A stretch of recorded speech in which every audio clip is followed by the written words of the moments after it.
Justin Gatlin is the latest in a long line of sprint sensations to emerge from the USA. Gatlin got a good start. Look at this man coming through now. Gatlin. What a fantastic performance from Gatlin. It's all about Gatlin. Ultimate goal is to be one of the best sprinters in history. What a fantastic performance from Gatlin, and look at the time. It's the American leading the Jamaican at the moment. He knows he is the world champion. Justin Gatlin is the world champion here in London. Welcome back, everybody, to another episode of Ready, Set, Go. We in the building. Man, this week has been hot. From Grand Slam down to Miramar. So we're going to let the Bearded Wonder come up in the building, and we're going to get this thing started, man. What's going on, man? What's going on, man? I just want to say, man, welcome back. Before we get started, man, I want to just say, man, we just was on Discord. We want all of the people in our RSG community to join us on Discord, man. Discord is a group chat where we can live chat with our fans 30 minutes before we do our shows that goes out. Justin and I did it before our show tonight, and we had fun. We had a great time talking to some of the fans and answering questions and going back and forth with conversations. So follow us on Discord. Yeah, join Discord. Easy to do. Come on there.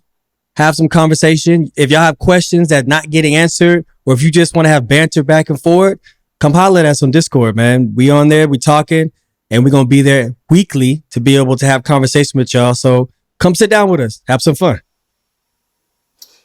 Shoot. Now, I told you, welcome back. If people don't know where you were at the first inaugural Grand Slam event in Jamaica, in Jamrock. You know what I mean? We're going to discuss the Grand Slam event, you know what I mean? Which competed with a few other meets on this weekend. You know what I mean? And we're going to get into that. It was a weekend of Grand Slam track, a weekend of Miramar, also a weekend of Florida relays. But you were at the first inaugural, and nobody could beat you at being at the first, because they're going to be many more. What was it like, man? Yeah, man. Talk to us. Yeah, man. That man, an honorary Jamaican. Hey, for real, the crazy thing is, like, I'm in the stadium walking around, and I'm there. I've been there so much of recent times. It's like people come back. Oh, it's good seeing you again. Oh yeah, I'll see y'all soon. So it's like definitely like a second home, man. So Jamaica has consistently shown love to me. They were showing a lot of love for Grand Slam as well. I love to see that, and you could feel the energy in the crowd as the races were going, especially those big moments where people were winning the $100,000 prize. Yeah, man. So shoot, we're going to go through some of that, man, with our Grand Slam winners, man. We're going to start out with the women's race group. Of course, man, you had Gabby Thomas win the long sprint events. Now, for people who don't understand, explain the point system and how it works, how Gabby was able not to win both events, but was able to win the slam in 100K. So you win, and the way you win is the winner gets 12 points. Second place gets 8, third gets 6, so on and so on, all the way down to the last challenger or runner who comes in last. So you're still gaining points regardless. So watching Gabby run for her first round, where she did the women's 200, it was obviously in that situation was an easier win for Gabby for sure. You know what I mean? She came away. She looked fit. She looked ready to go. She looked like strong Gabby. You could tell that she's replicating the kind of season she had last year to be strong early in the season and maintain that strength. And her coming off that turn in the 200 and just kind of just creating space between herself and the field. It was like, okay, Gabby's here. That's how it was. And then going into the next day where they had the 400 for the women, and they all lined up, and it was obviously the Nasir show. Yes, it was. But when you watch the rest of the field, you're watching Gabby slowly like inch her way from third into second, and now she's contending with Paulino for that second place win.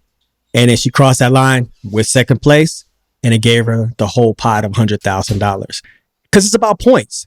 You know what I mean? It's usually when you're out there running and racing, it's about who's going to win, you know? And hopefully you win. If you don't, let's get second, let's get third. But now in this situation, Gabby looks at it and says, okay, I don't have to be the fastest 400 meter runner to win everything. But if I'm in contention, I probably can win. So it was a good race. Definitely good strategy too. Sure. You said that. Now it was mentioned earlier that like a lot of some of the potential people who could have been a part of Grand Slam track were scared of not scared, were hesitant of Grand Slam track because they feel like it might have tapped their legs. What do you think from an aspect of the slam, doing the 1 and the 2 or the 2 and the 4 or the 8 and the 15 in a matter of 2 days? How would that have any type of effect on them for World Championships is it in September? Or September, right? Yeah. Yeah, in September. So I had conversation with distance runners at Grand Slam, and I had conversation with sprinters at Grand Slam after their competitions. And it was almost like night and day. The sprinters were like, I feel great. You know, I went out there and ran 100 and a 200. I feel awesome. I went out there and ran a quick 100 meter hurdle run, and then I came back and ran 100 meters the next day. It's almost like a workout for especially the short runners. It's just a back-to-back day, and it's just less volume, and you're just going in like almost like a time trial, or just give it all effort. But I think the difficult part was for the distance runners, the long runners, the 800, and then have to backdoor that with the 1500 the next day. That taxed their legs. And listening to them, you even saw some of the athletes pull out because they were like, man, this is going to tax my legs. If I run a competitive 800 and then I have to get up the next day to run a really competitive 15, you know you're going to be fried. And I think that's what happened in some of those situations. But all in all, it was not bad from both sides of the 8 and the 15. It was still high competition, and you had people out there going out for PRs. Nikki PR'd in her 15 and did great job in her 8 as well. That definitely was great from her, man. Going back to that 400 meter race, man, Salwa Nassar, the 48.6, was definitely amazing. We talked about her on our last show, putting Paulino on notice in her backyard, and she had a chance to line up and lock up with Paulino. You know what I mean? And she kind of showed her behind as to why, you might possibly be in trouble. Now, the only thing I think about this is I don't think Paulino started training later or earlier for Grand Slam track. I think she's still within the regular training block. Paulino naturally would never run this early. So I don't take too much into account about this for Paulino, like what she ran right now. I don't take too much into account for it. Will she be ready by World Championships, her coach? I feel like her and her coach would definitely be ready by World Championship time. But I do think they need to be aware of Salwa Nassar. Listen, I agree with you 100%. I don't think Paulino got rolled. Definitely didn't get rolled. It's early in her season. It's probably one of her first races of the season already. And you don't know what to expect with the first, obviously, Grand Slam. So people are still feeling their way through it. And they were coming in pretty good shape because they got to realize that they have to get ready for a big season all the way to September. So you got to know exactly when to be able to be in shape, be sharp. And like you said, who predicted that NASA was going to come out here and drop 48s 2 weeks in a row? Like, that's crazy. Like, she's on a different level right now. I want to see how long she can hold this for. We are in April and she's running 48.67, I believe what her time was, into a headwind on the home stretch. And you can watch that race and she's just pulling away. So it tells you she got a lot more left in the tank. So Definitely. I mean, shoot. When you talk about that, the headwind was anywhere from negative 3.3 to negative 4.7. For our fans at home that don't know, that is a lot of wind. That's damn near almost 15 to 20 miles per hour in your face. No, there was some races that were 3.5, bro. So it was heavy wind. Heavy wind in your face, man. So we want to tell our fans, so when you do see the times and people be like, oh, I feel like they're not as fast, that wind definitely plays a factor into our sprint stars or our long sprint stars running their races. Shoot. And the long sprints, Matthew Engine Smith, man, he won, he won very strategically. Like I said, you don't got to win it all to win it all. He won in the 400, but I think Christopher Bailey put him on notice that he'll be somebody to watch out for in the near future. Oh, 100%. I think Christopher Bailey kind of shocked the whole field in general. For him to go out there and run 44:30, that where we at right now. But I think me and you kind of can see where that was going because you mentioned it and it aged beautifully. Like when you spoke on the fact of he is a guy who's not wanting to be a relay runner anymore. He wants to be that guy. And he showed up as that guy for that 400. And he gave competition in that 200 too for a while too. He did. His mind, and speaking to him after the race, bro, he's so humble, dog. He's just a humble dude who's just trying to get it. Everything you said is true. He's trying to get it out the mud. He's trying to be that dog. He's putting that work in. And we've seen it. Same thing with Matthew, man. Matthew, we obviously know the story. Him sitting down with us and where he's at right now, he's just on a different level. He has a lot of confidence. And speaking to him after not winning the 400 race, he's like, I'm not sweating that. I got legs for this 200. You already know how he talk. I got legs for this 200. Yeah. Oh, Matthew Engine Smith, if anybody don't know, he is one for the get back. If you trash talk him, he will trash talk you. And he ain't scared and he gonna back it up. So y'all beware if y'all go after Matt, cause Matt gonna come for his get back, boy, and he gonna get that. It was funny watching Matt, Jareen, shout out Jareen, and shout out Vernon, walking down, coming off the elevator into the lobby, one by one, getting ready for this 200. Like you would have thought they were getting ready for the World Championship 200, dog. Like they were so serious.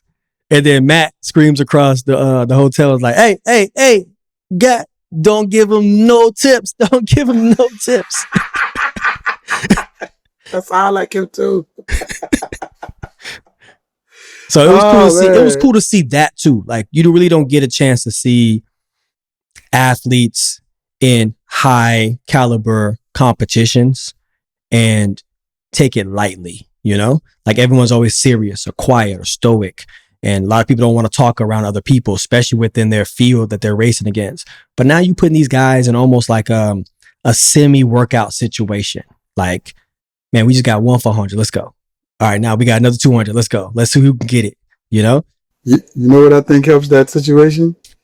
That even last place going to walk away with at least $10,000. You don't have somebody who's on the circuit who probably risk their job and this happens. A lot of people don't know this. Some people risk a lot to try to get on the circuit. They get on the circuit, and if they don't make money, they're at a loss. That stress and that mental weight on your shoulders could set you back monuments in training, physical training, and in mental training, man. And I think we brought the lightness to a lot of the athletes. They understood that everybody is going to get paid no matter what. It definitely changes the narrative, especially coming from where we come from, where you could go to a race and not collect a check or collect no money, period. And you just basically just went on free vacation. That's what it was. Now, it don't even matter where you at in the race. You're going to come home with a check. You had a free flight. You had a nice stay at a hotel. You had a little bit of downtime and you got some money in your pocket. So I want you to come back. That was a cool thing to see. Yeah. So I think that's what makes it a little easier also. Shoot, man, them athletes were happy, bro. Happy. They were so happy, man. Good to see them happy, man. It's definitely good. Short sprints, man. The women. Melissa Jefferson, recently married Wooden. Went out there and pulled a hat trick, boy. And somebody owed me some money. I ain't going to call your name, man. They told me that they didn't think Melissa was going to beat Jennifer and Didi in that too. And I put my money on Melissa. And hey, my boy, I want my money and want that money, but I told you it was going to happen that way. Funny thing, I say bets. You could have bet on the meet too. Was there anybody betting? Like they used the app to bet on some of the races that was like registered to Grand Slam track? I'm not sure, but the feeling to bet was so natural with the event. Like we're sitting there in our section And as the meet starts or event starts and they start doing the lineup, everyone in the section looking at each other like, who you got? Who go win? So everyone's taking their own mental bets already. And then whoever wins, whoever had the right prediction, they like, hey, I told ya. So naturally it feels like high pressure competition with betting on the side. It does feel like that. Man, that's definitely good, man. Watching Melissa and that 100 and then watching her come back in that 200, man, she looks like so relaxed and so poised and so comfortable in her running. Like, it wasn't like she was pressed or anything. Like, she looks really comfortable. I don't know what training block they are right now, but obviously it's a training block where they're ready for anything. And so, she coached by our old coach. Hey, he gonna have you ready for anything. for anything, bro. And that's what I love about Dennis, man. Dennis is a kind of coach where he can coach a whole group of athletes to a certain goal, right? But then each of those athletes have a unique way of getting to that goal. So if Melissa and Kenny are doing the Grand Slam, they'll still will be in that same bigger cycle that everyone else is training wise, but they may be doing something just a little bit different. And they're getting the result necessary. It might be a little more speed work, might be a little more technique stuff, but whatever he's doing it right, bro. It's definitely is giving hashtag don't bet against Dennis, bro. Cause I talked to him after Melissa won the 2, cause everybody was like, Prandini. And Prandini actually looked really good in that 100 too. Sneaking in and getting that second place. But Dennis was like, we know what we're going against. Prandini is deadly. We know that she's going to come off that turn and try to command the race. But this is where he breaks it down. He realized how strong the headwind was and changed her whole race strategy there on the spot. This is what we're going to do. We're going to work on create more ground contact so we can push off the ground and get through that wind, because anybody that's going to float through that headwind is going to start stretching their legs to get to their next step.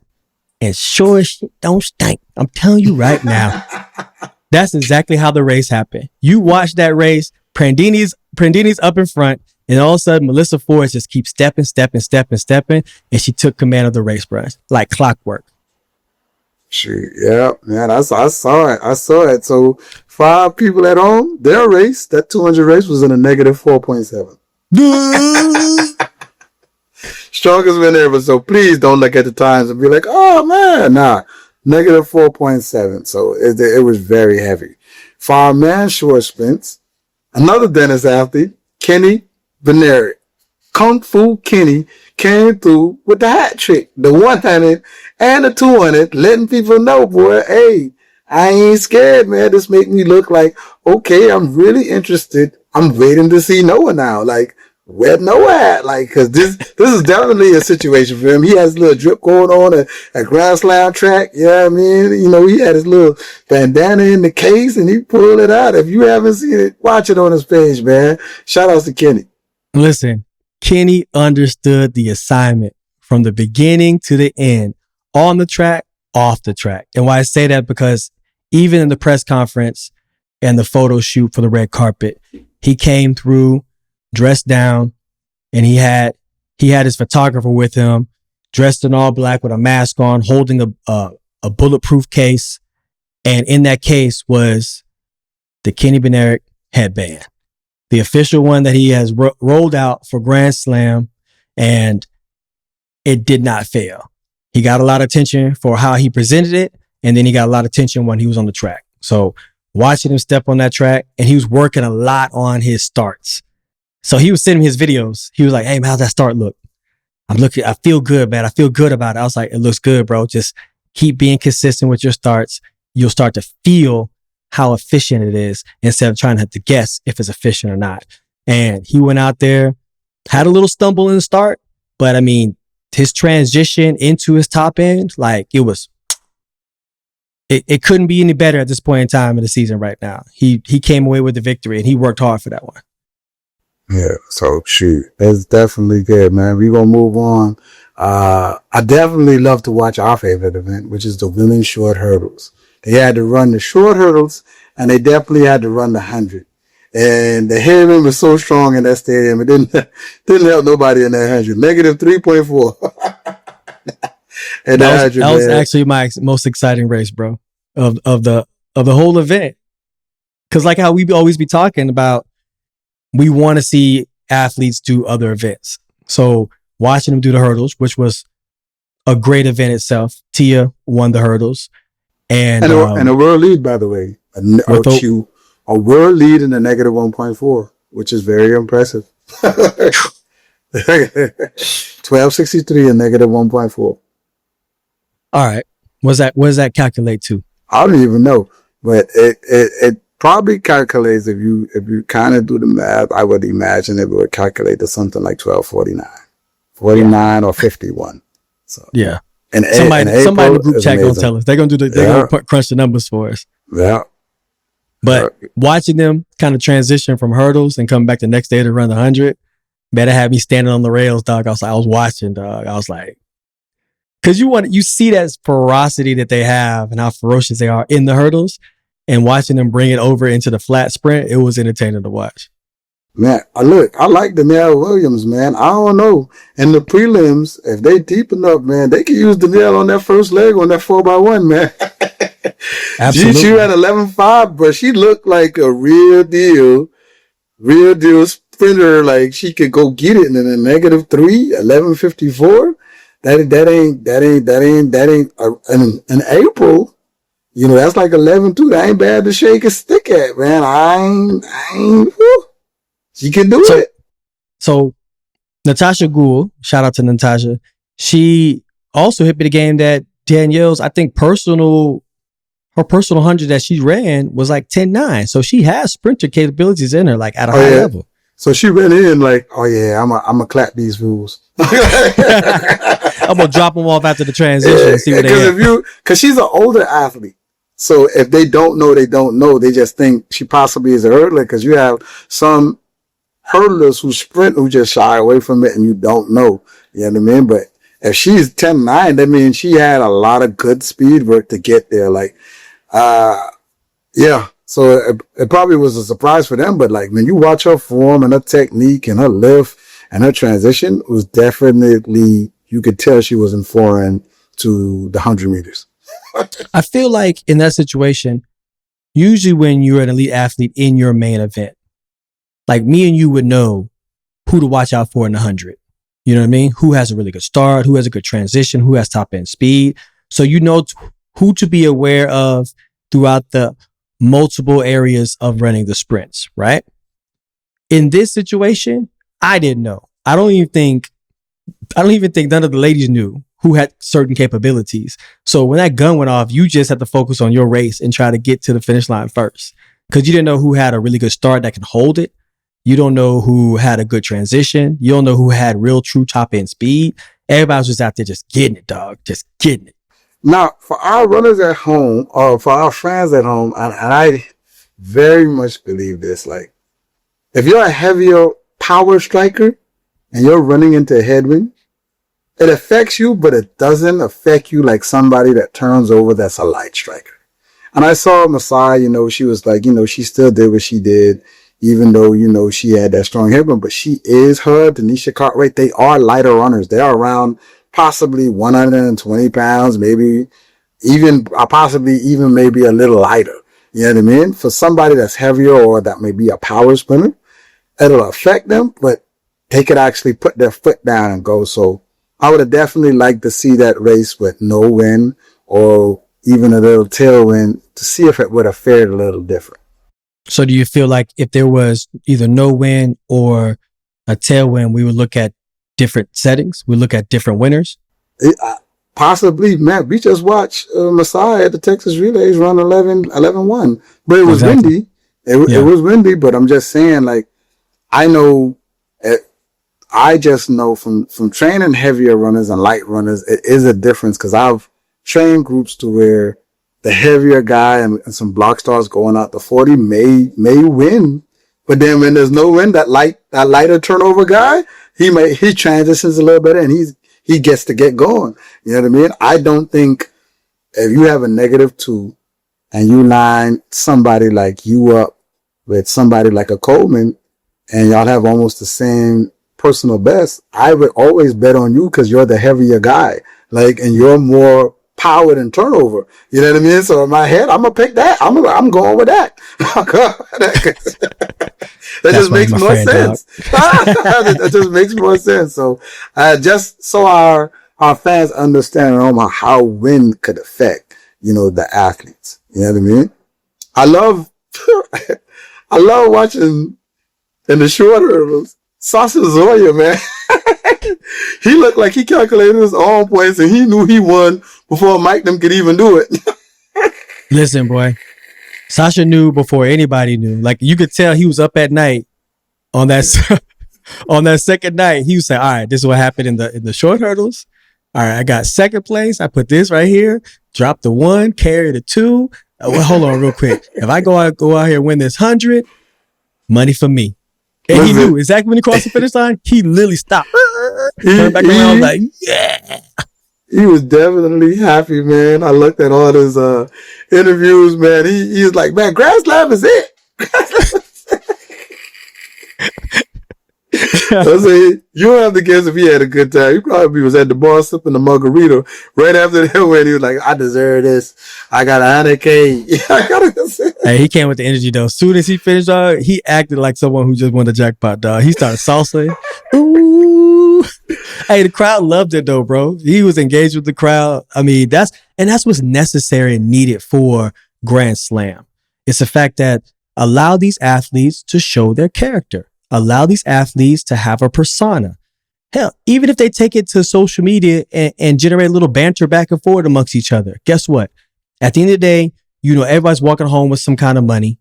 You're having a great time and the vibe is going to be good. Spice it up a little bit. Have fun with each other, man. I know Vernon get on there. He going to talk now.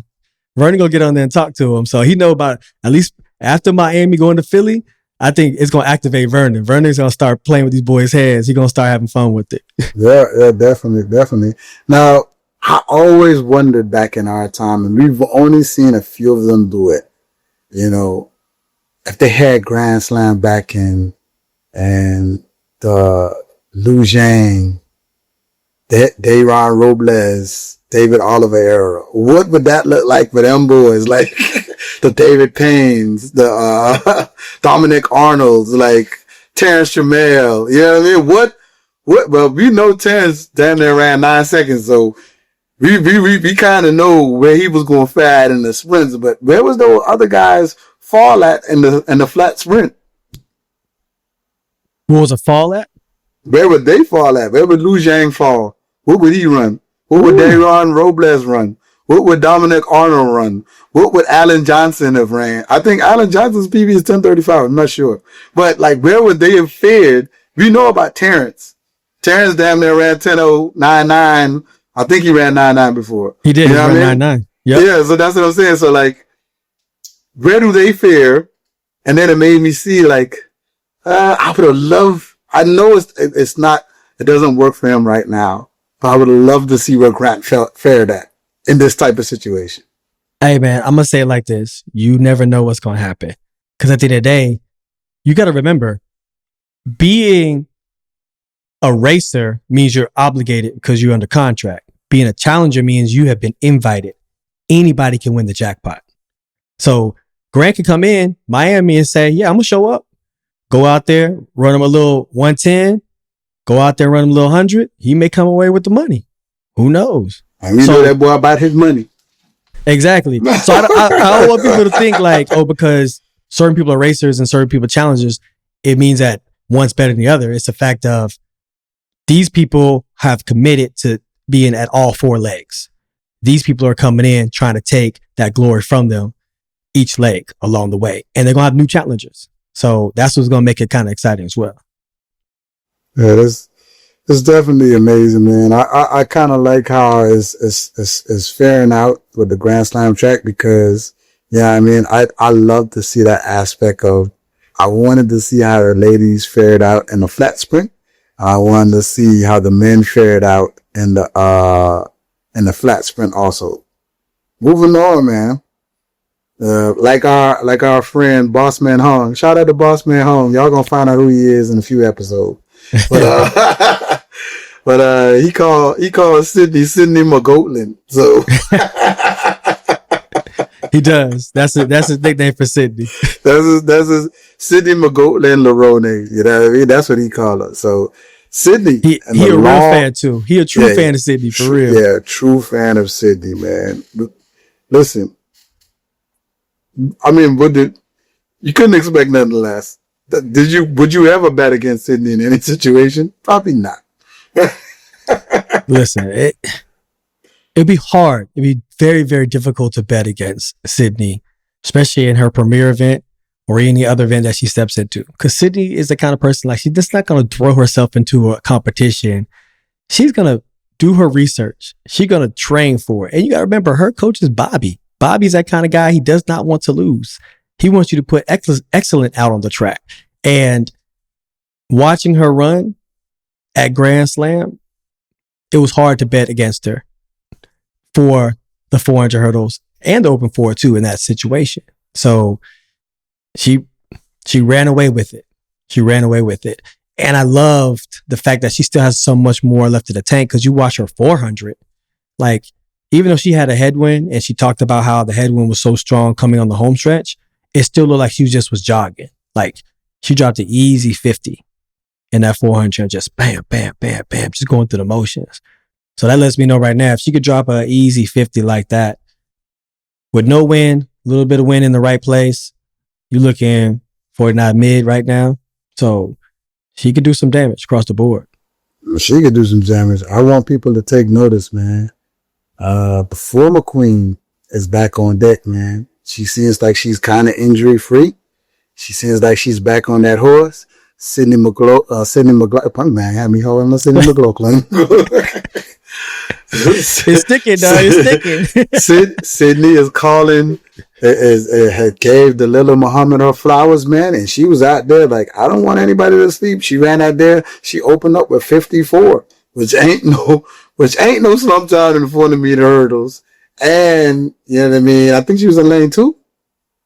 She was. She was in lane 2. So it looked like she said, like, this might be her last year. This is her last year. She going out with some hardware with a bang, man. Listen, that girl, like, she doing her thing, man. I want to send a shout out to her, man. Dalilah, she out there doing her thing. So I don't want those other girls who've been meddling lately to be like, yeah, it's just going to be us. Dalilah might have something to say about it. I think she does have something to say about it, man. I mean, especially if you're going to announce your retirement after the season, you're going to put it all out there. If she's injury free, she's going to put it all out there. And she showed a lot of effort in how she competed in this first Grand Slam, from the 400 hurdles down to the 400 as well. She got in good standings. And let's not forget Dalilah's pedigree. Like, her coming into the sport, she locked horns with Lashinda Demas, who is a legend in our sport in the 400 hurdles, who paved the way for a lot of these times that have been set in front of us. And then Dalilah took that torch and pushed it even further. And then watching Dalilah lock horns almost every other beat with Sydney. When Sydney came to the sport, they were breaking world records left and right. You could almost watch and see who would win the race, because whoever was behind or in like lane 4, that person pretty much was going to win the race if the other person was lane 5, because they was getting paced. That's how great they were and how equally matched at that point in time they were. So giving Dalilah her flowers is a necessity in the situation, because he's a true pioneer. I love to see Femke Ball jump in as a challenger, because you never know what could happen if that happens. You know what I mean? Like, well, seeing like, you kind of know what's going to happen in the hurdles, but you're not sure what's going to happen in that 4 flat. So they've split. Both of them are split a lot of the same times, but we've never seen them to lock up in the 4 flat. And I definitely love to see that. Mike needs to make that happen. I don't know how you're going to make it happen. Lock the door, sit him down in the chair, and say, hey, y'all, we need to see y'all lock up in this open 4. It will be an epic Grand Slam race. Seeing them go around that track, 400 meters, hurdles first, come back, then hit that 400 flat, because both of them have capabilities of doing something crazy. Yeah, definitely. Moving on to our men's long hurdles. We got the Santos pulling off the hat trick, winning the flat 4 and the 4 with sticks. And he doing it in style, man. I like his swagger, man. He just so cool, so laid back with it, man.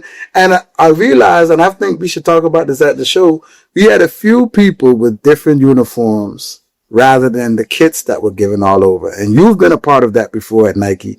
I noticed the Santos, he had a different uniform than the kit that everybody else get, the red Adidas kit. He had on the white kit. And we realized that Masai didn't have on the kit that everybody else has. So we know in your time and you were a gold medalist, you got a different kit, a few different kits when you were a gold medalist than what everybody else got. Could you explain that a little bit? Because I'm pretty sure some of the fans would be like, well, his is black and white and theirs is green. What's the difference? Explain that for us. So usually what happens is it's like a tiering system. If you're an Olympic gold medalist or the world champion, your shoe company will usually give you an offset kit going into the next year. So to basically praise you and spotlight you as a champion you are, that you stand out amongst the rest of your fellow athletes. And also, I guess you would call them logo mates or label mates, you know, for Nike or Adidas or so on. Shoe mates. Your shoe mates, right? So usually that's what you see. You see people wearing those colors. If that's almost like one of one. That's because they are the previous champions in either the Olympics or the World Championships. Now, also, we are going into a whole new season. So you're also going to start seeing the transition of the new kits of this season while the other kits are starting to phase out the beginning of the season. So you'll see athletes at the Miramar or the Florida Relays and they're wearing the previous kit from the year before. And then by the time May hits, they're going to be in a whole new uniform. That's good. So that's for our fans. I have fans ask us all the time. They tell me, man, we learned so much. We know how to spot this, or we could calculate what this is because of your show. So I always like giving that little side information to our fans. You know what I mean? And for the runners that's coming around now, that should be like a goal of yours to get that kit. But I'm pretty sure if you're signed by Nike, Adidas, or you're signed by any one of those shoe companies, you're probably asking, once you see that person different, because you're like, why is this different than mine? Speaking of that, I definitely want to ask, you know, to Boho and other athletes of why their kit is different too. In a Nike kit, they wear the orange top with the blue bottom rather than the kits that everybody else get also. So some of those outfits, like when you see Taboho's kit, or you'll see Toulouse kit, they wear similar kits, and they're under a certain agency that may be aligned with a Nike or another shoe company, and they have those kits that will help them stand out and show that they are kind of like a team. Kind of like the concept we were talking about last episode, where you create a team, you know what I mean? Everybody has their own like training group or agent sponsorship, or and they all represent that group. And so they have a different color that identifies them and it sets them apart from everybody else.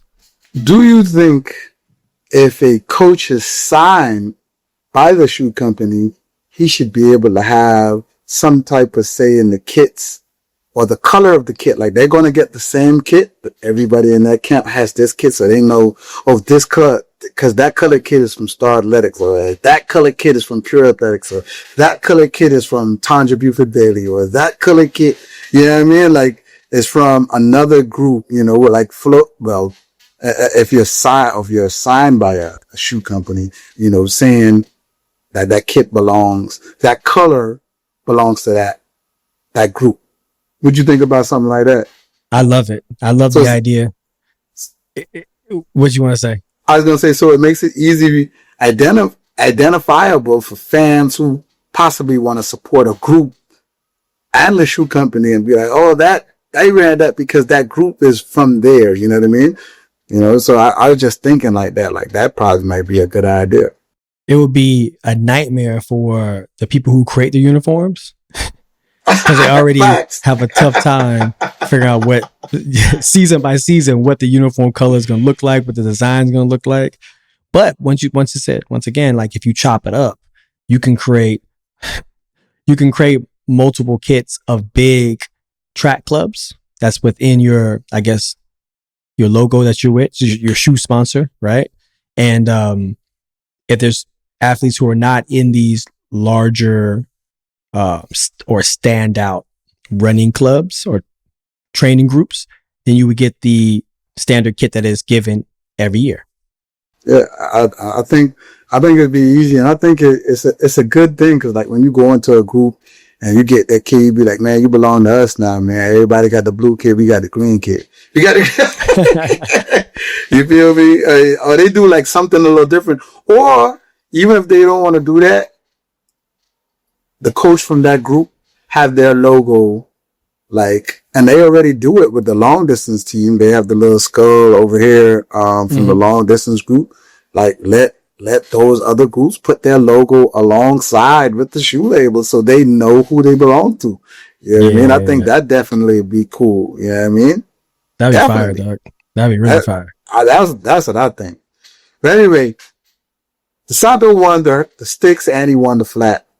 I'd love to see Rob Benjamin as a challenger, or even Carson Warholm as a challenger.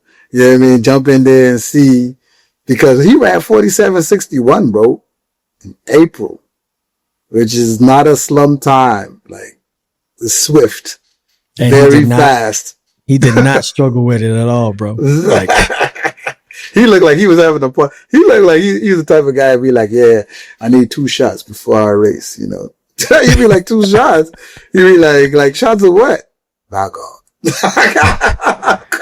the Santos one of them kind of guys where you watch him warm up in the warm area and they had headphones on, and you should be wondering what is he listening to? Because you see like that kind of person, like you don't even know what he's listening to, but whatever it is getting him there, bro. So shouts out to the Santo, man. He in that 4 too, man. He, like I said, you're starting to see the athletes really trying to like calculate and realize, okay, I may not win this second race, but where is my standing at? Where do I need to finish at? And he realized he needed to finish definitely either first or second to be able to win that. And that's what he did. Like, he really ran that 4. You could see, especially in the last 50 meters, like he was in it to win it. Yep, definitely. Moving on to the short distance, man. Emmanuel Rayoni? That's how you say it, Justin? I was say it right now. You was there now. You didn't heard them say it on the speaker. That sounds about right. That's what it sounded like to come into the speaker system in the stadium. Anyway, my dog don't want to say it because he want me to be the guy that mess up all the names. But anyway, Emmanuel ran a PB on them boys, man, in the 1500, man. Yeah. PB and got second in the age, strategically running the way he needed to run to win the slam, man. I love the entertainment that he had, you know, going around the track, especially in the last lap, man. He looked like he was feeling good, running good, and he looked like he enjoyed the crowd also. Yeah, man. It was very entertaining to watch the distance races. You know, sometimes the distance races can be overwhelming sometimes because you see so many athletes, big packs. You don't know who to watch out for. And there, you know who to focus on. The racers, and you also had the challengers. And the announcer kept you engaged the whole time of play-by-play, stride-by-stride of how the race was unfolding. So shouts out to them for making people who are truly sprint fans engage also in distance and vice versa. Now, in the short distance for the women, I betted on Nikki Hills to do it, but she got third in that doggone 1500. It was a season's best for her. You know what I mean? She ran a world lead in the 800. Please forgive me. Please forgive me. Deribe Veltige. Yeah, put a little spice on it. I like the Deribe. That's spicy right there. You was there. You should know what that is. You hang me out to dry, boy.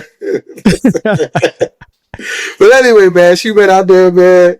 She got second and first. And if we both know, I think a lot of the runners gonna realize now if they get second and first, you kind of win the slam.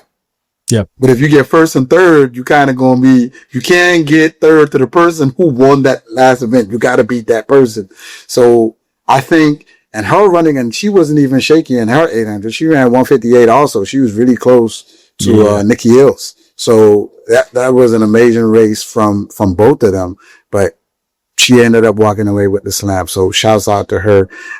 Listen, I know somebody's going to tell me exactly pronunciation or enunciation of her name. And I thank you for that. I get it all the time. I'm not even mad. I apologize in advance. Mistake? Remember you said mistake? Listen, boy. And it was on site when she saw me. When she saw me, it was on site, man. Moving on to the long sprints, man. Not the long sprints, the long distance. Oh boy, I can't even, boy, listen. Tay, I'm gonna just say the last name. That first day is gonna give you trouble. Won the 3,000 and the 5,000 meters, man. And in good times. No world leads on this one.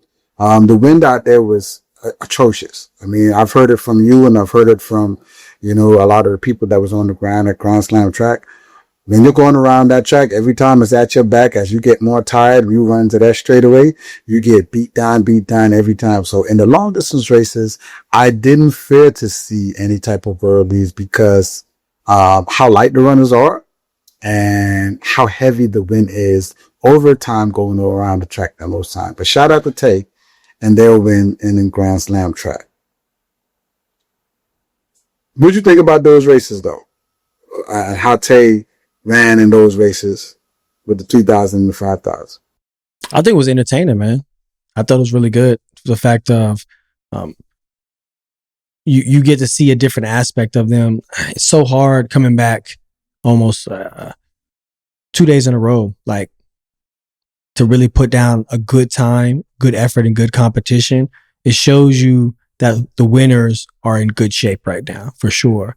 A really competitive 800 to turn around and do a competitive 15. Same thing with the 3,000 to 5,000. Like they had to be in shape to be able to dominate like they did. So, and I love the fact that with the athletes, it's not overwhelming. It's not like you walk into the dining hall, like we all know, and you see 1,000 people. You know what I mean? Like, and you're trying to figure out who's who and what is what. What you do? You jump, throw? What do you? Now, like, you get a group of athletes that become familiar with each other.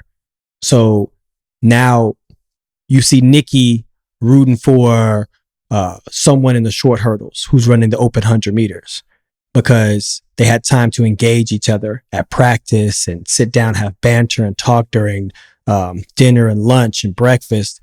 And it creates a cohesiveness to where now these athletes are coming from separate worlds within a world, and they're actually understanding sprints and distance.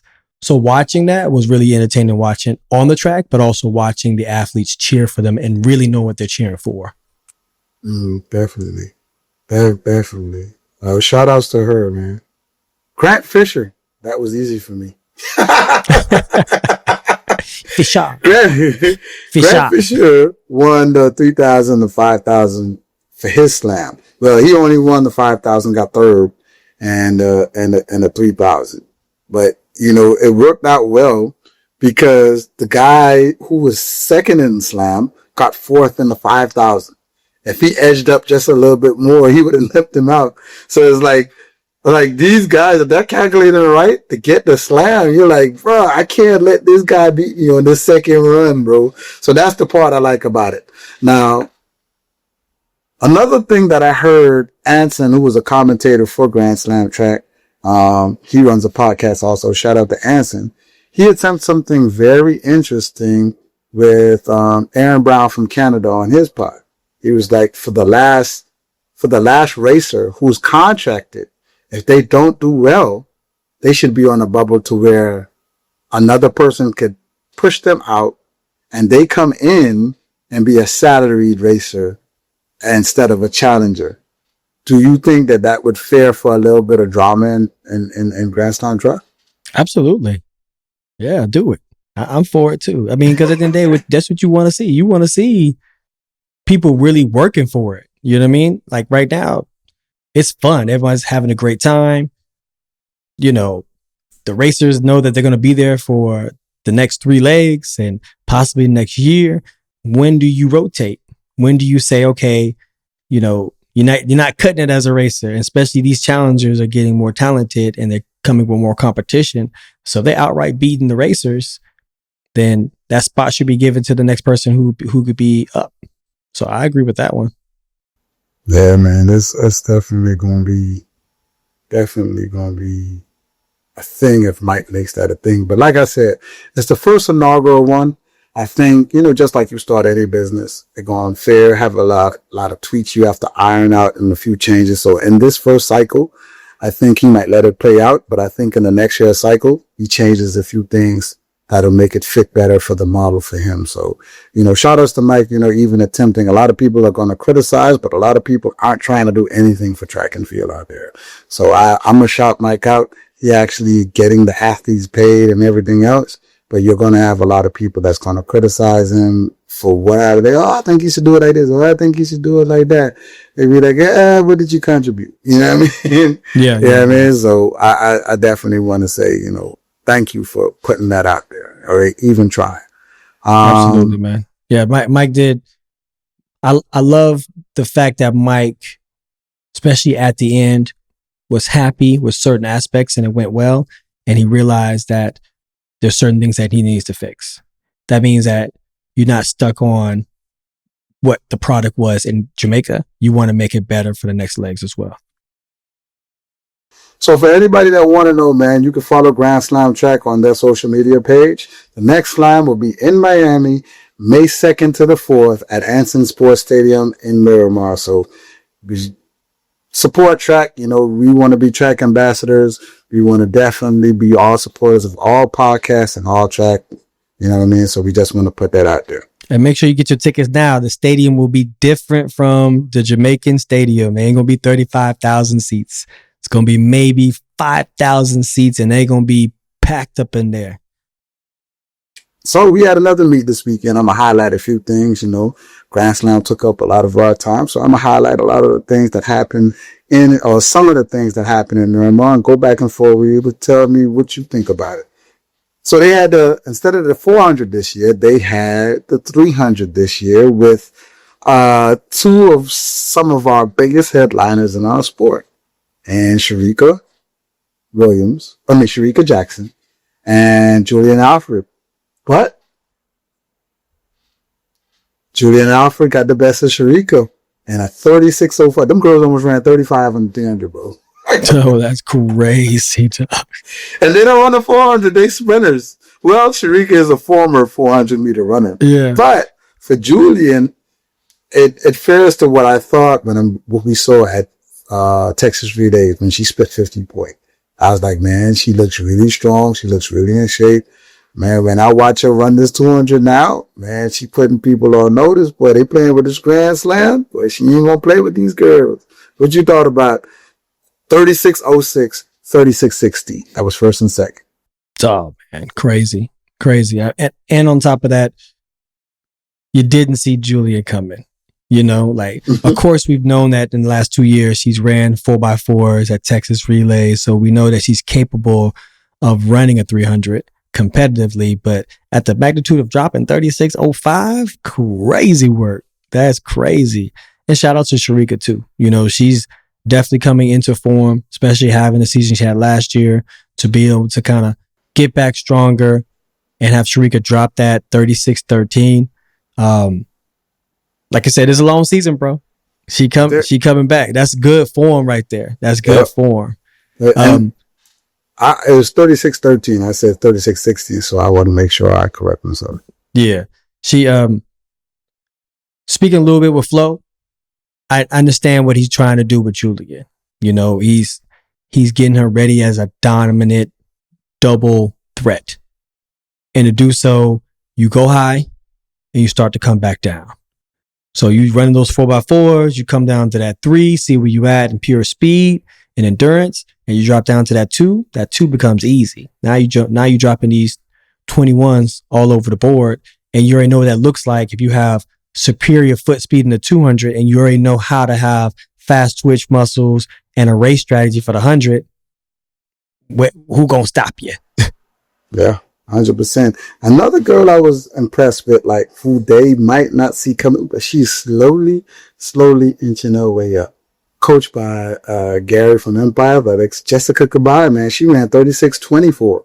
She was right there. She kind of just fared out right at the end, and she was an Olympic finalist in the 200 meters. And like, that's that whole round navigate. Well, she might not be able to navigate quietly now because I kind of shouted out, but she is navigating kind of quietly to like, so I don't want nobody to be like, when this girl drop a bomb, they be like, oh, where she came from? Bitch, she been there. She's been there all the while. And she's from the Ivory Coast, so shout out to Jessica Dubai, man. I want to say she's very young and up and coming, so she definitely is going to be one to reckon with if she stays on this path. Just Jessica with a K. I'm trying to. Another person I want to talk about, man. I want to talk about with you, see what you think. I seen a lot of Jamaicans were up in arms about the 4x1 that lost to Santo Domingo in Miramar with Kishane on the last leg. I was talking to a few Jamaicans this weekend that was at Florida Relays, and they were asking me what I think. And I was like, I don't measure, and I'm going to tell you what I think, and then you tell me what you think. I'm happy that Santo Domingo ran a fast time at 38. But I say you don't read too much into that 4x1 by Jamaica. Reason being, two of the fastest Jamaicans ran Grand Slam, and that Oblique Seville and Akeem Lake. Once you add them two in, yeah, different story. What are we talking about? Different story. So I was like, I don't read too much into it. I say I feel like the J3As, they put a situation out to where they just needed to qualify. Kishane probably didn't want to open up in any event, and he agreed. I got to run. I want to spin my legs a little bit, so I'll do the 4x1.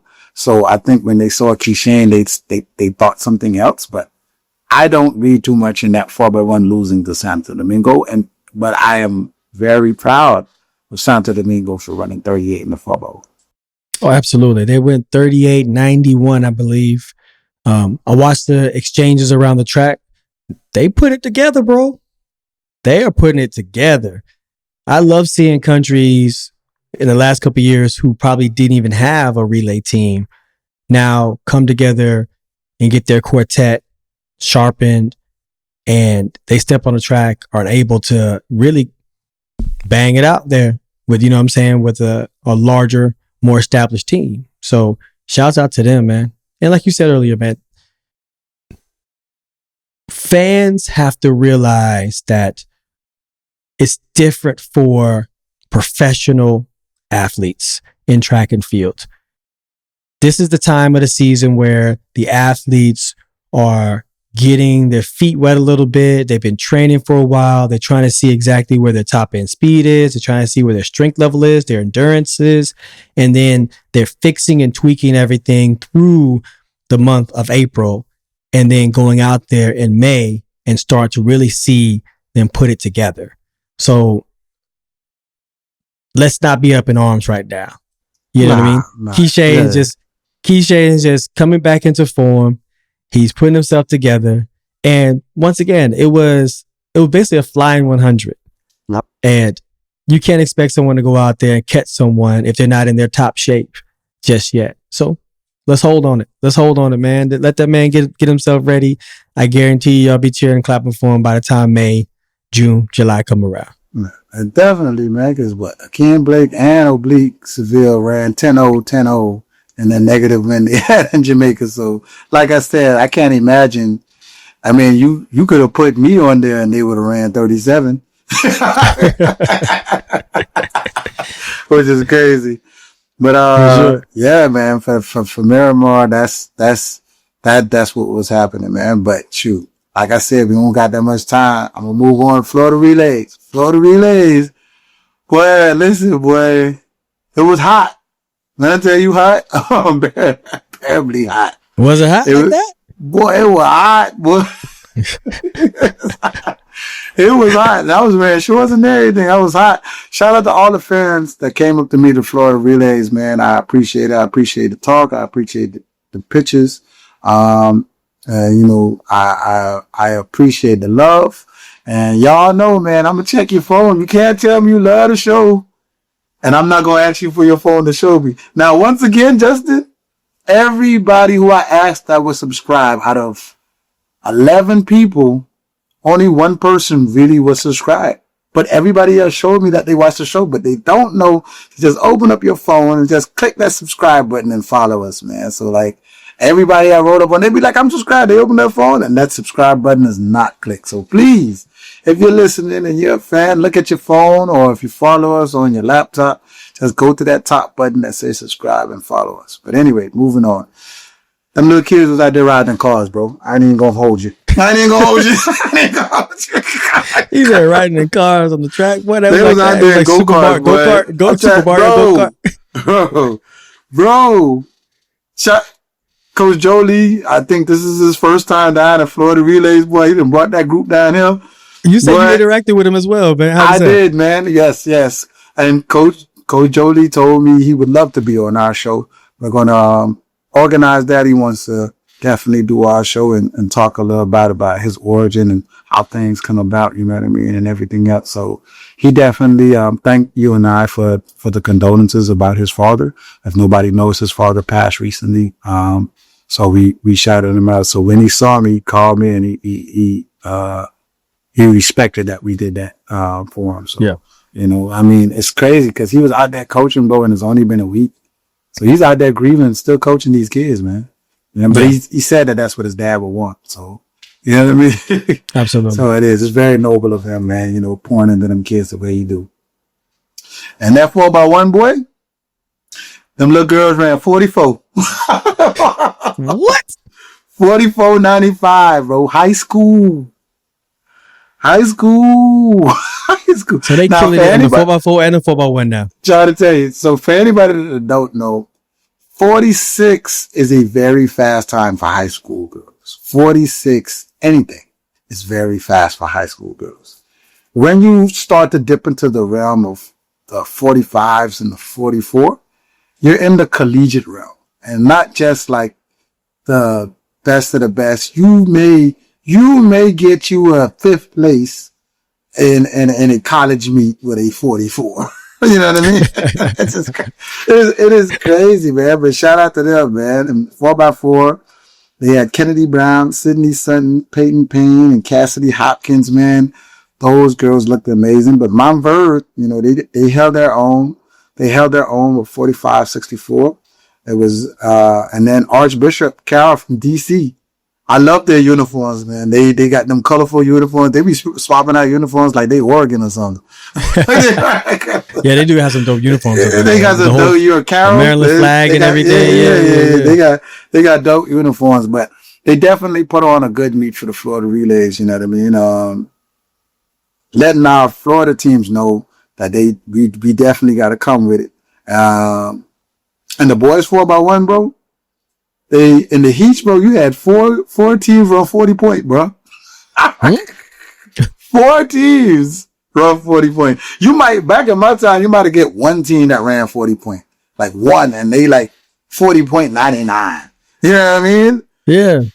They had Quincy on double duty in the boys 4x1, man. He ran prelims and finals of the 4x1. He ran second leg, and then he ran last leg in the finals, but it wasn't enough for Bullets to pull it off. Archbishop Carroll ran away with that 4x1 in 40.23.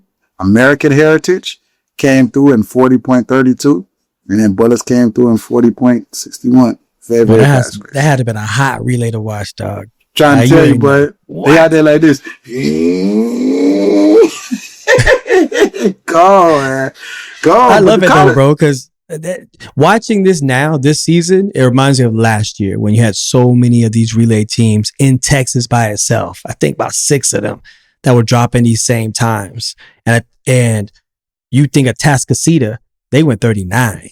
You see what I'm saying? So this is something that we start to see a norm in, like these high school teams dropping 40s, 44s, and 4x1s. Colleges weren't too far behind, boy. Them girls from Texas A&M showed business. Them girls ran 42.92, 42.94. A&M out there. So now, when we going to see these girls from A&M and TCU lock up because TCU has the number one time in the country for collegiate. That is going to be crazy. But it's early in the season. They're the two teams right now from Texas, by the way, TCU, which is Texas Christian, and then Texas A&M. But a lot of these teams didn't run some of the legs that they usually run on their 4x1s for whatever reason. You know what I mean?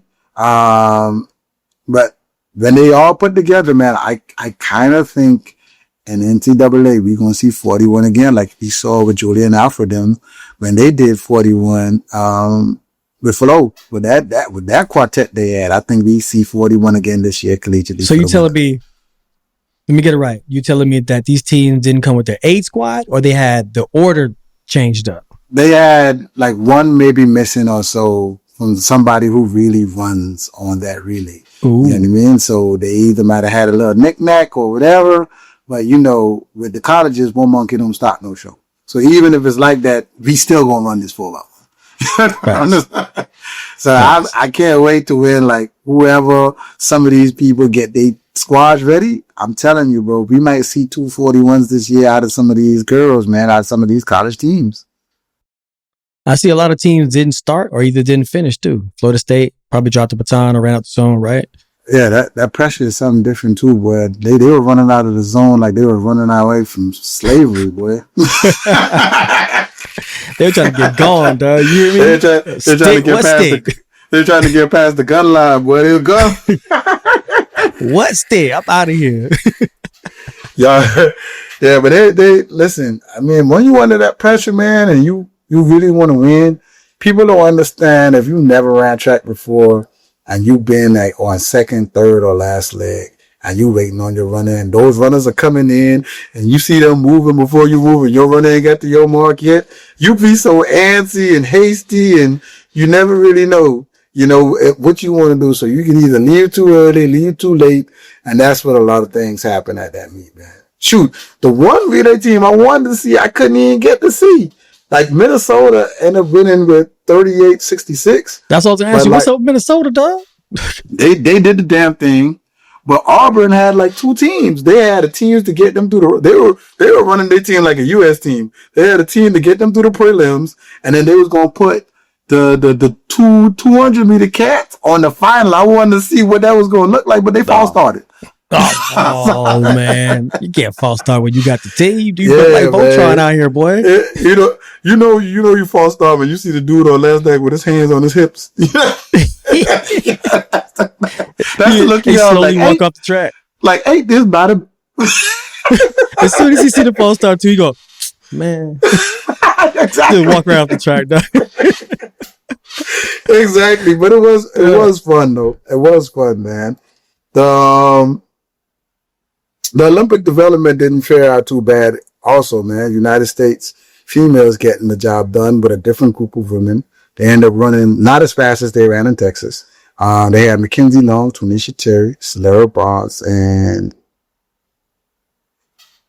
forgive me, Miss Bowers. I'm gonna call you Miss Bowers. I'm not even gonna attempt. Miss Bowers. And for 43-17, they ended up winning the 4x1 out there and for the relays. For the men, what was the order for that? I'm curious. You remember the order? I think the order was, I know Mackenzie Long. TT didn't run second leg. Mackenzie Long did. Okay. So they had. I think Celera was last. She was last leg, and Miss Bowers was first. So I think it went Bowers to Mackenzie to TT to Celera Barnes, if I'm correct. TT on third leg. TT was on third leg. And let me tell you, TT might have opted to run that third leg because Dennis might be working on a 200. Maybe. You're right. Look, man. Hey, Melissa Jefferson, she just rolled Prandini. She ran 23:47 and -4. And Melissa's not heavy. With a tailwind, I don't know what she runs. I don't know what she runs with a tailwind, bro. That lets me know she's in pretty good shape. She's pretty good shape. How did men's football one look like? Olympic development.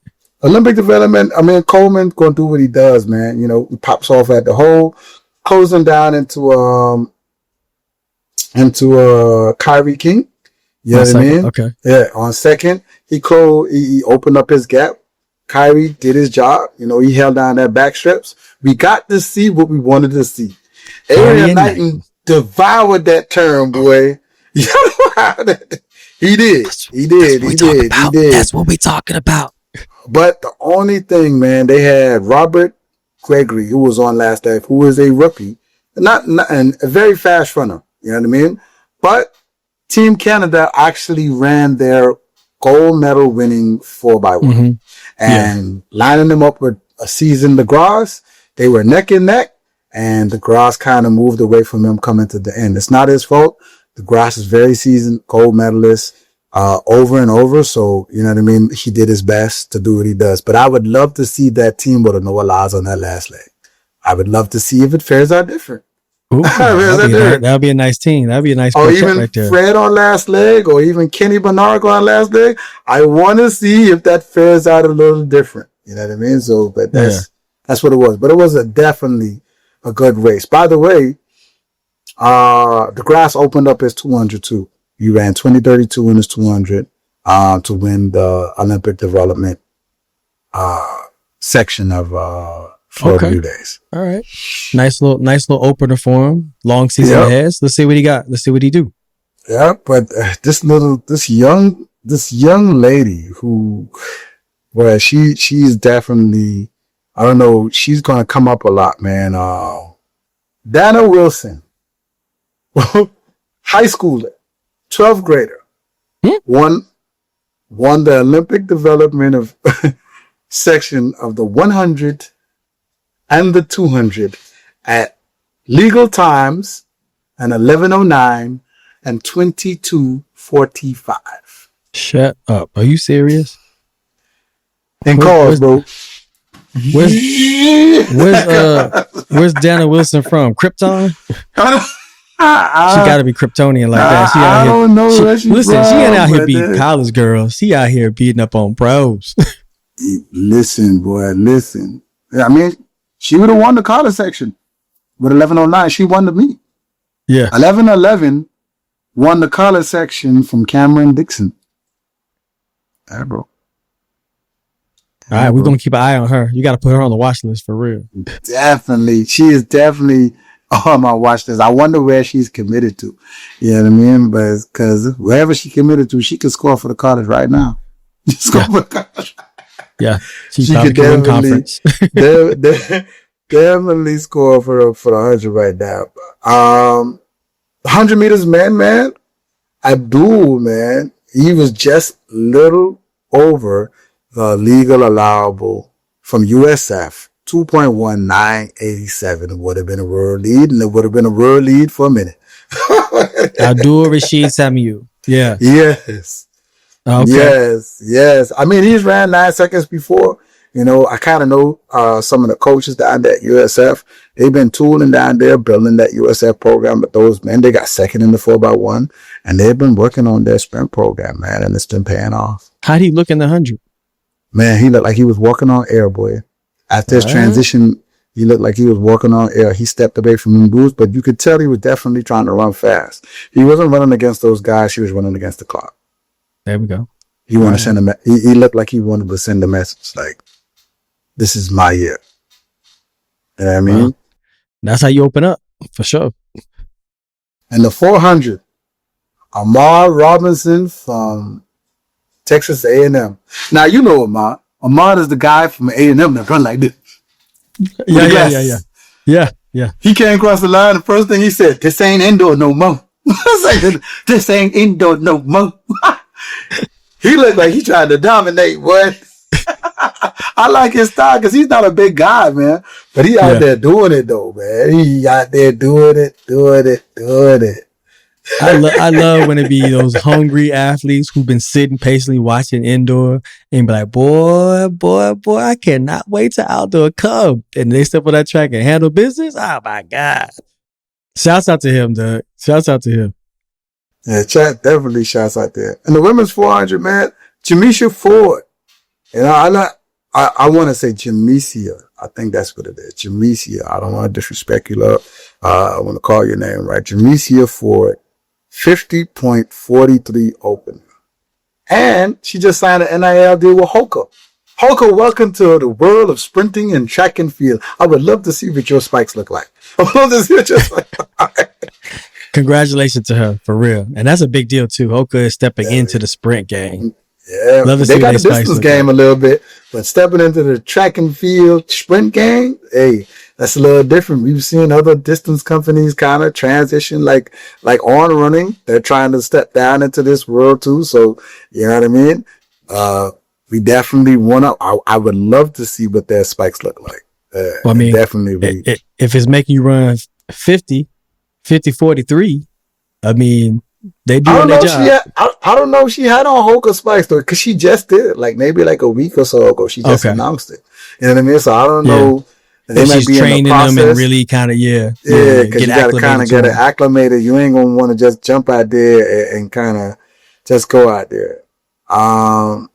But the highlight of Florida relays for the high schoolers, man, was the 4x4, man.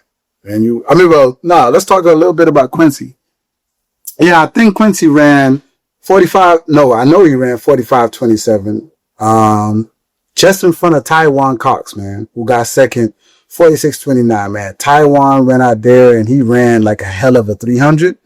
And then his legs look a little bit tapped going into 320, 250. Quincy was easily moved past him to kind of finish the race.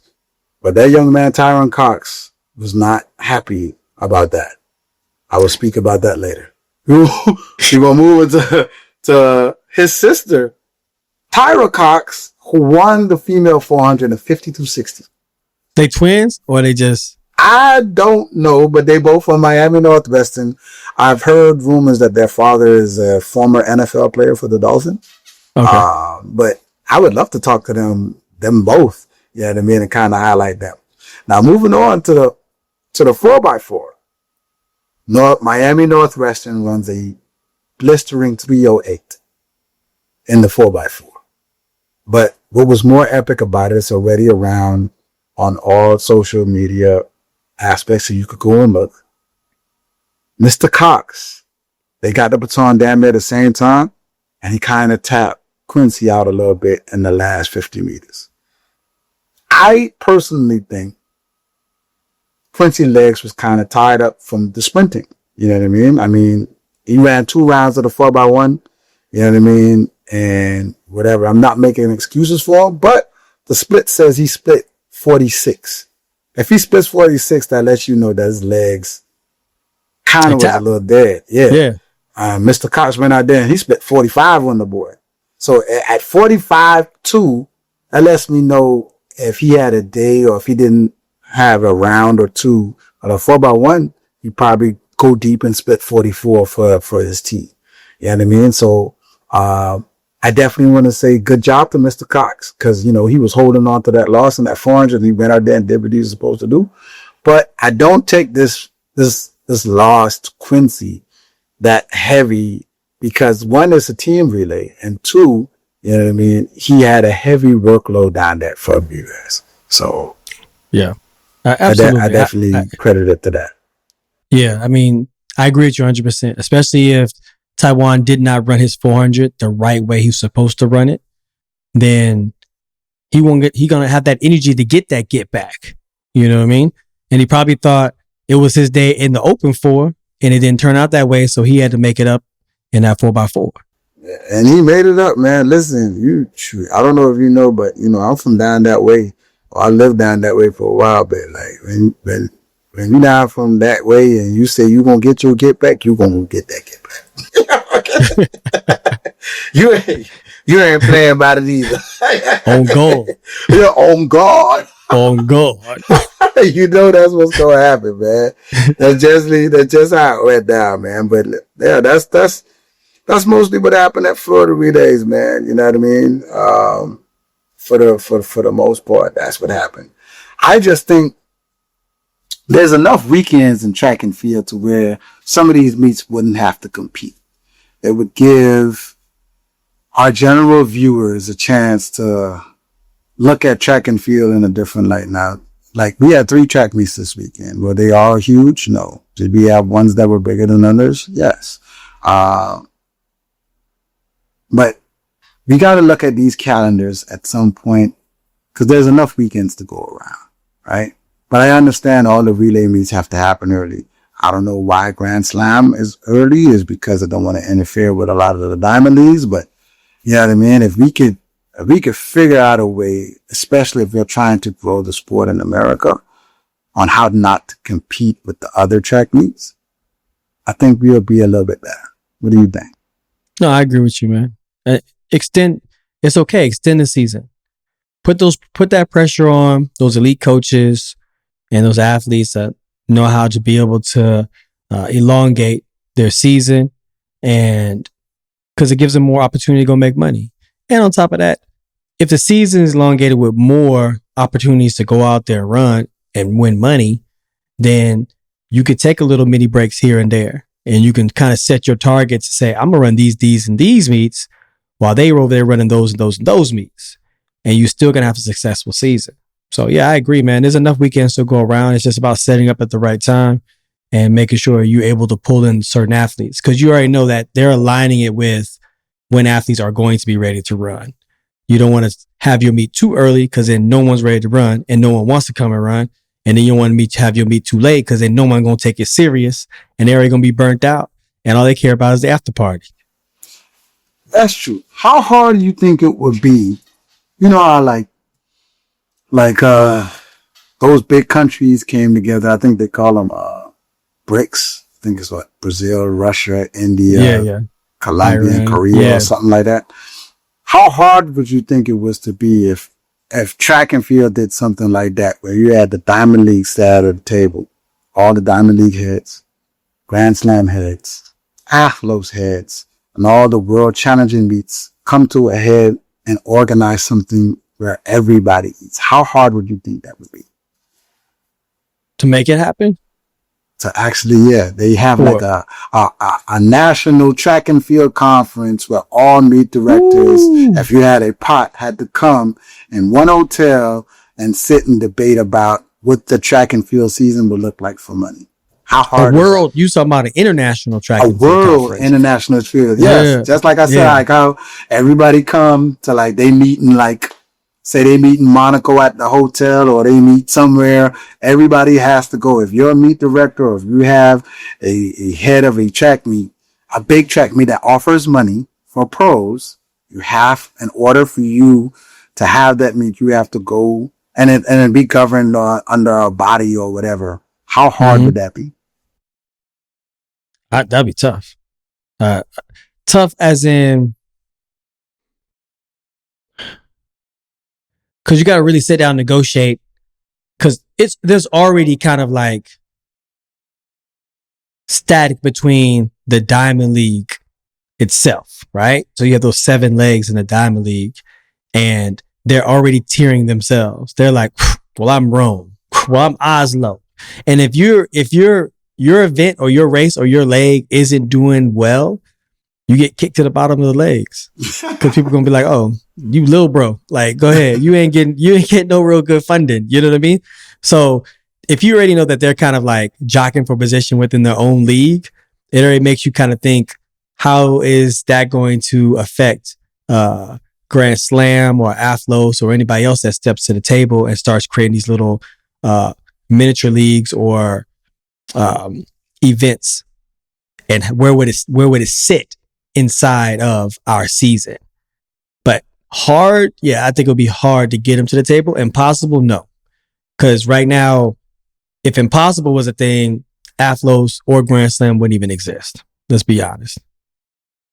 I think that's something we got to look at, man. Like, if all those guys could come under one umbrella, they have like a conference, like around maybe November, because the U.S. conferences, they're usually around December or whatever. Yeah, so they have it like around, maybe October, like the end of October. You know what I mean? So because the season will be over, everybody could go on vacation to have that conference to kind of schedule out the next track and field year of what it'll look like. Because then, it would include some of the indoor meets, and all of that too. So I think something like that maybe needs to be looked at. I know it'll be hard because even when I talk about it now, I know like, oh yeah, that sounds hard. You know what I mean? But I think it's something that has to be done because it'll fare well for the athletes. You know what I mean? To have a better season and to be better versed to make money. So I definitely think so. I like that idea though. It's gonna take a lot of moving pieces, but I think it's a thing that would help redefine the sport on a professional level for sure. Yeah, man, definitely. I have you a lot your of 10%. Yeah, I do need the 10% if that comes about, man. But the one thing that I want to see happen, that I think can happen, that I think it'll be very fun, and I brought this up before we go, it's the shoe wars, man. I would love to see that idea come to like fruition, or call it shoe carnival, like whether all the brands line up their teams and you could imagine like you had a whole weekend of that, and like there's a shoe war kit. Like if you're from Adidas, you don't get if you ran in the shoe wars, you get a different kit for that war. So you get to frame it when you're done and keepsake. So if it ever happens, like, or if you win, you know what I mean? So I definitely think, or if you could get like a watch brand to sponsor it and be like, Omega sponsors it.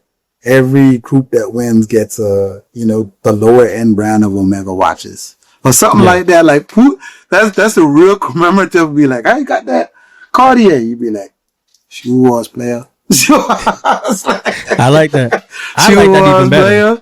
Player. Yeah, I got better. the Cartier shoe wars player. That's how I got it. You know what I mean? I mean, you got all these luxury brands or Tag Heuer getting in there. You can have so much brands and people invest in something like that. That'll be fun. You know what I mean? But if you take our idea, we definitely want our 10%. You gotta merge the worlds together. So if you're gonna have like it for running, then also merge the world of like the sneakerheads. Like have like a little expo that surrounds the whole track meet, where people are talking about the different kinds of sneakers, the rare Jordans, all kinds of stuff like that. 100%. That's gonna come with music. That's gonna come with a 100%. whole culture, bro. Like that would be a whole different kind of type of vibe. 100%. You could imagine the kind of traffic it'll attract. You know what I mean? Even if you didn't even want to do it on the track, like if they did it like how they do the Boston Cheers and do it in the street and then have all the little shoe vendors on the side. You know what I mean? All the little exclusive running shoes, or the running shoes that are actually lifestyle shoes that you could like try. I mean, it'll be a perfect idea for Noah Lyles to get his trainer, because he could promote it at that type of meet. Yeah, you see what I'm saying? You can win a prize money and get you a pair of rare shoes, bro, as a winner. I was talking to somebody today, I ain't gonna say his name, and he was like, sprinters can't sell shoes. They're right. The marathon runners, they sell shoes. Back in our day, because we wear spikes, sprinters don't sell shoes. But if you market the persona of a track athlete, imagine if Bolt had a shoe, bro. They could have made a Bolt shoe. You know what I mean? They could have done it. You know what I mean? It'll take a little bit more work, and you have to fail in order to succeed. And that's how you market that product. Right. Exactly. You know what I mean? And I definitely think that a sprinter can sell shoes based on his persona. But if you don't really, I don't even know if any shoe company ever tried it. Have you ever had like a track and field shoe from a sprinter? Like a signature shoe? No, I think Noah entertained the idea of making a shoe. I think that is a cool, really, really cool idea. I can see the vision of it because I can see a commercial, a real ad for it. Because shoes are different for us as sprinters. You know what I'm saying? It's a lifestyle kind of piece in a way, but it's also athletic for us compared to, I think, more of a tool for distance runners, right? So now you're appealing to a whole different market. People who are avid runners, cool. They'll go get the shoes, they'll wear them. But people who love shoes, but also have an athletic side to them, they'll go get the shoes so they can style and profile, and they'll get another pair so they go and work out in it because they don't want to crease up those shoes. You know what I mean? So it's a whole world out there that actually has never been tapped. I definitely like to see somebody try it.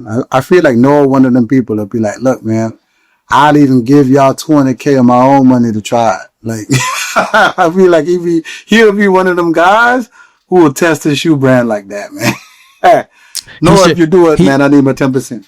Hey, they should sign him up for Grand Slam. He go out there and win the 100K. He say this 100K gonna go towards my shoe. Boom. Yeah, there it is.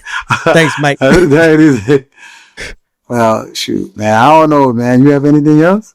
I'm good, man. It's a good one right here, man. I enjoyed this one. Yeah, I definitely enjoyed this one, man. Well, if you don't have anything else, man, we thank all of our listeners for listening to us. Remember, we are on Discord, man. Please follow us on Discord.